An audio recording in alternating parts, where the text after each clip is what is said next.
It was a dark night in autumn when four friends went out to a place that would be ingrained in their minds forever.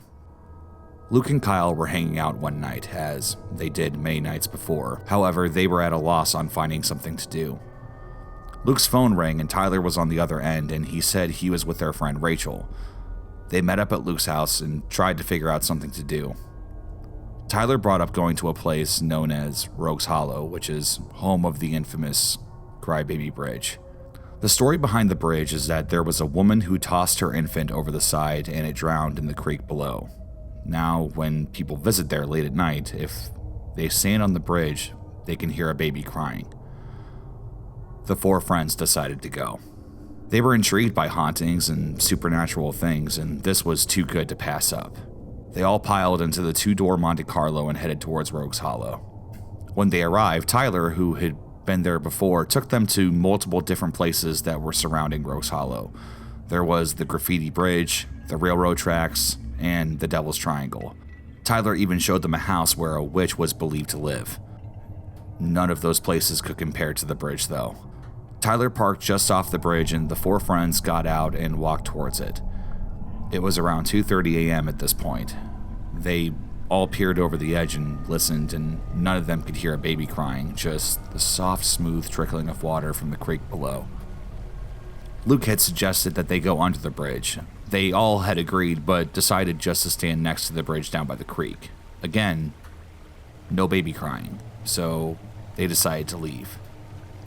Tyler and Rachel were ahead, and Luke and Kyle hung back. As Luke walked, he heard a faint whisper say, "Luke." He turned to Kyle and asked what he said, but Kyle assured him he didn't say anything. Just by then, Tyler and Rachel spun and noticed their companions were still by the creek. They told them that they had just heard footsteps behind them and they thought it was Luke and Kyle. Now things were getting interesting. They decided to stay and just wait on top of the bridge. It had to be after 3 a.m. by now. They just stood talking and listening until Luke started walking toward the middle of the bridge.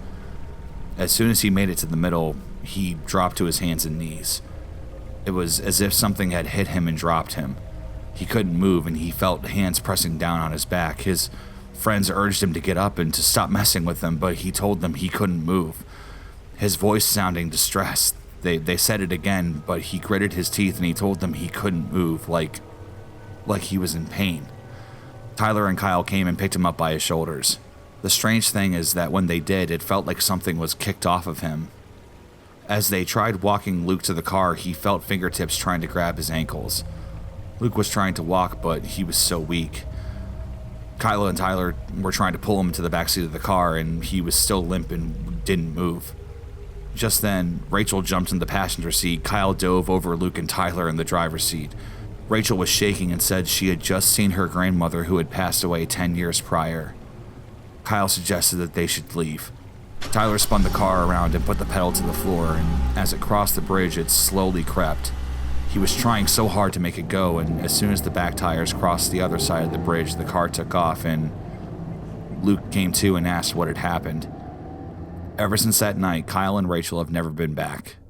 However, Luke and Tyler have been back several times. Tyler was fine, but Luke wasn't. He never got out of the car. Every time he goes down there, something uneasy fills him. Later, they found out that there was demonic activity going on down there because there were Satanists doing seances. To this day, Luke still fears going down there at night. And now, at the most random of times, if Luke is listening, he can sometimes hear a faint whisper saying, "Luke."